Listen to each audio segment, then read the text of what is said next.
আমার চ্যানেলে তোমাদের সকলকে স্বাগত। আজ আমরা ক্লাস 4-এর রায় মার্টিন প্রশ্নবিচিত্রা থেকে বাংলার দ্বিতীয় পর্যায়ক্রমিক মূল্যায়নের পঞ্চম স্কুল সলভ করব।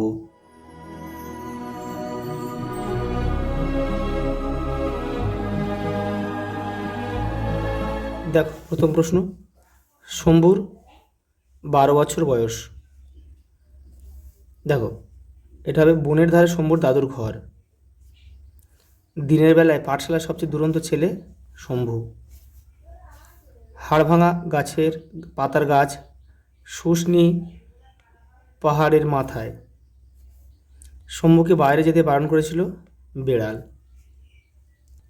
দেখো, লিঙ্গান্তর করো। মামি, মামা। বৃদ্ধ,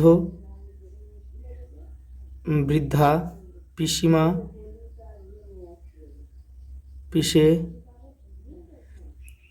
পিসেমশাই। বান্ধবী, বন্ধু। দেখো, বিপরীত শব্দ লেখো। গরম, ঠান্ডা, সুখ, দুঃখ, ভয়,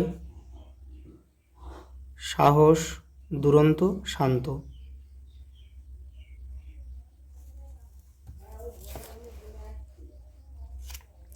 দেখো পরেরটা।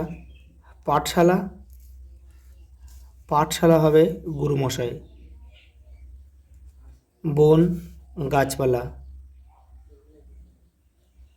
হাঁড়ি, ভাত। অন্ধকার, অন্ধকারে ভয়। আর মনসা ঝোপ, কাঁটা।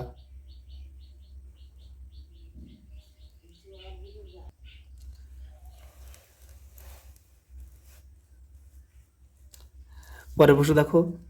নিচের বাক্যগুলির নিম্ন রেখাঙ্কিত অংশে কোন বচনে ব্যবহার হয়েছে তা লেখো। দেখো, সেজ পিসমে মেয়ে একটি পাকা টম্বয়। তাহলে সেজ পিসমের মেয়ে হচ্ছে একজনকে বুঝিয়েছে, তাহলে এটা এক বচন।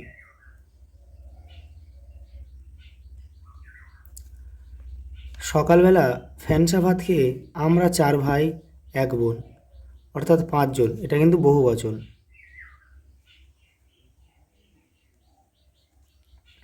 মাঝিরা নাকি নুন বেশি খায়। মাঝিরা মানে অনেক মাঝি, এটা বহু বচন। মা জলের দেশের মেয়ে। মা এখানে এক বচন।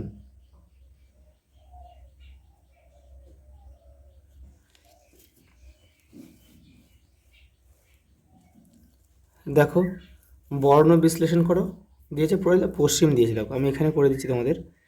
দেখো, প যোগ অ। এ দেখো, তালবস্য হয় চয় হর্ষ, তালবস্য যোগ চ, সঙ্গে একটা হর্ষই রয়েছে, হর্ষই। তারপর কি আছে, ম আছে। ম মানে ম যোগ অ। পরে দেখো, কিলিবিলি। দেখো, ক যোগ হর্ষই, তারপরে লি, ল যোগ হর্ষই, তারপরে ব যোগ হর্ষই, তারপরে ল যোগ হর্ষই।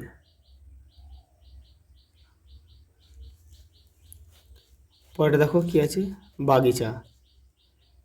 দেখো, ব যোগ আ, গ যোগ হর্ষই, আচ্ছা, চ যোগ আ।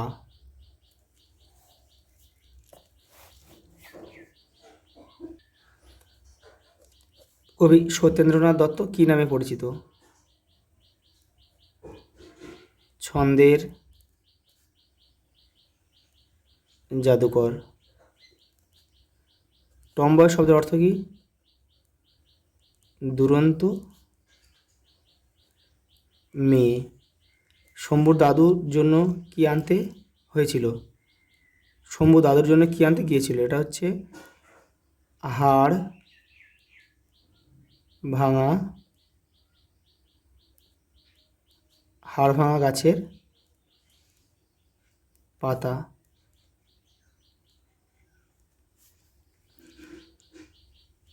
স্কটের পূর্বপুরুষরা কোথায় চাকরি করতেন? সামুদ্রিক বিভাগে। সওদাগর কোথায় পাড়ি দিতে চায়? সাগরে। সাগর। আজ এই পর্যন্ত, দেখা হবে পরের ভিডিওতে।